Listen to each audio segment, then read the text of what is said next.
Salve, salve, galerinha!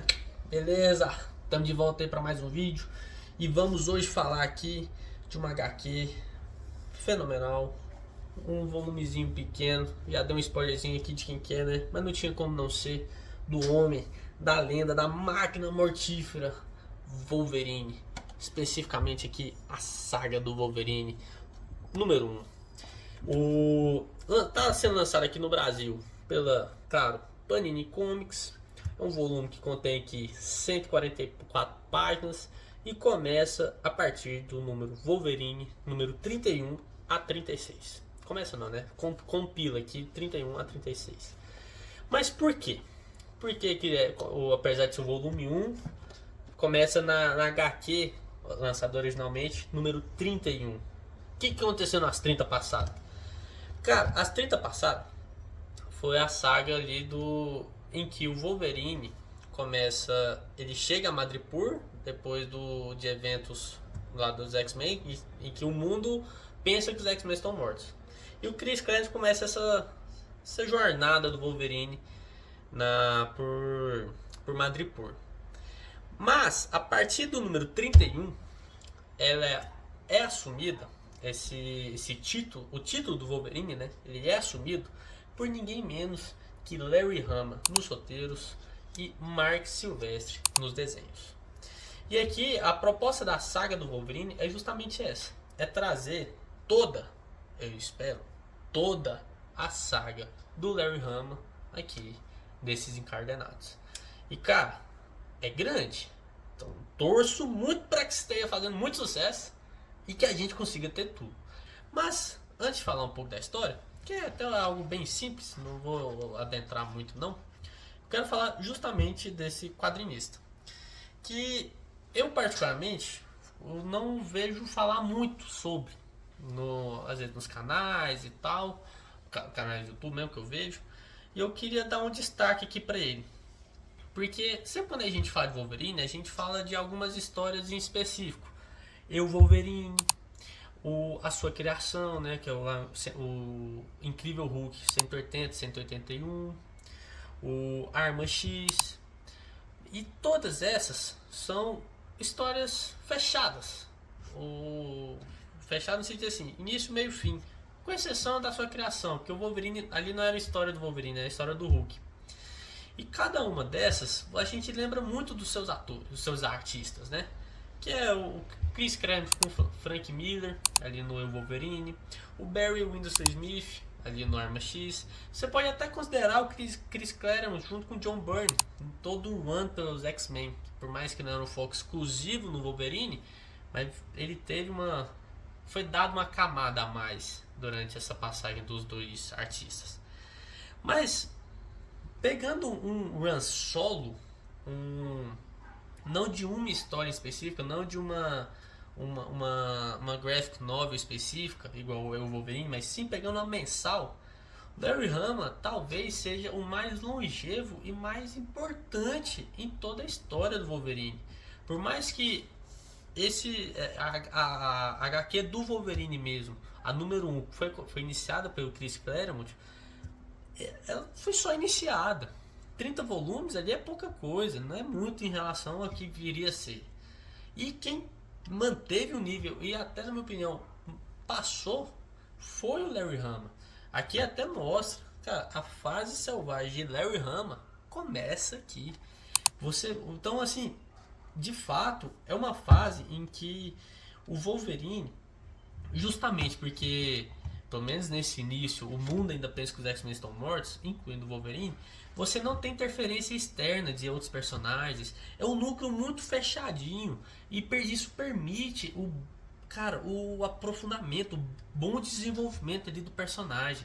E aqui, para manter o disfarce, é quando ele adota a alcunha de Caolho. Cara, isso é fenomenal, isso é maravilhoso. De novo, ele adota ali quando o Chris Claremont está escrevendo, né?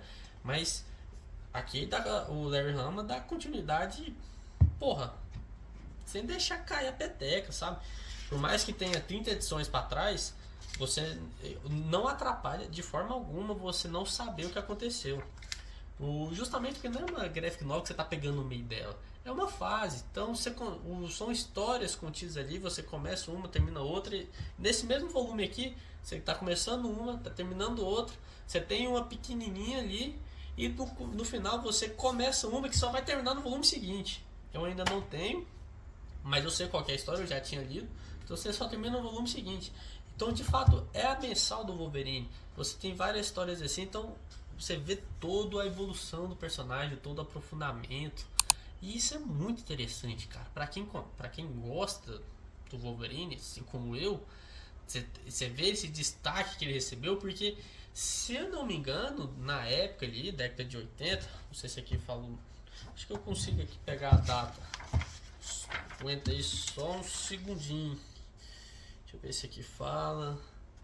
Que fala. 1988. Cara, eu não sei, eu nunca vi, pelo menos, posso estar cometendo um erro fenomenal aqui, mas eu não lembro de ter nenhum outro X-Men, uma história solo. Do Ciclope, Jean Grey, Magneto, o Magneto não é X-Men, né? Mas enfim, vocês entenderam. Professor Xavier, Fera, Gambit. Naquela época, eu não lembro.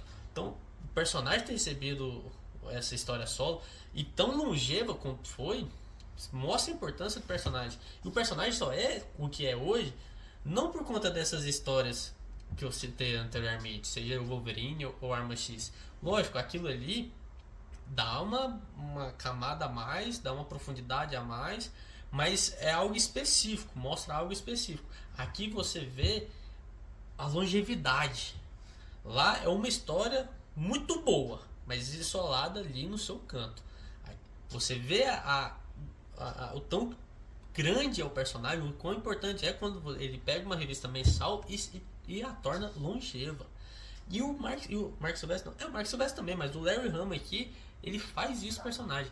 Ele traz essa importância, ele traz isso construído ali por essas outras histórias, apesar de que em 88, se eu não me engano, a Arma X ainda não havia sido lançado, o Wolverine já.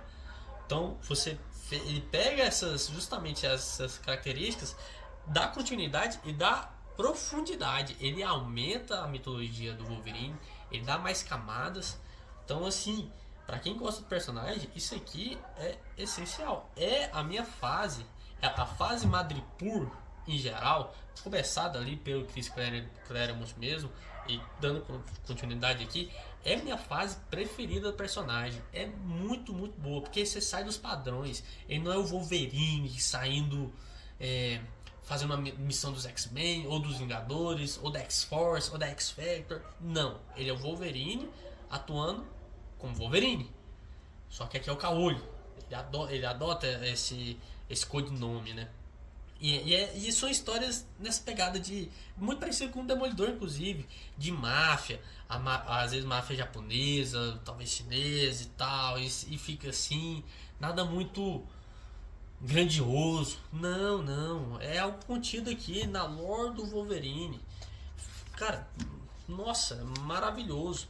E aqui a primeira história é justamente envolvendo a máfia Yakuza. Ela tá tentando produzir uma droga em que a matéria-prima, que é o cérebro de um macaco, só dá em Madripoor. O macaco, no caso, né? Só tem, ele é nativo de Madripoor. Então eles estão buscando matar ali todos os macacos. Aí você tem a briga ali entre os próprios chefões de Madripoor e o Wolverine agindo na surdina. Então assim, porra, é muito, muito, muito massa. É uma droga meio esquisita.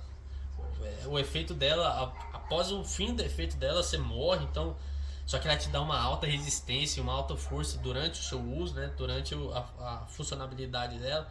Então, se você tem um exército, por mais que vai morrer depois, quer dizer, se você tem muitos homens, cada um toma uma droga, ele vira um exército. Justamente esse aumento da massa muscular, aumento da energia. É a droga do dragão, se não me engano. Não lembro aqui o nome dela. Mas assim, é interessante se ver. Depois você tem ali uma pequena historinha dele. Aqui até contradizendo eu um pouco. Se eu não me engano é até no Canadá. Mas é na mesma fase, que vale isso.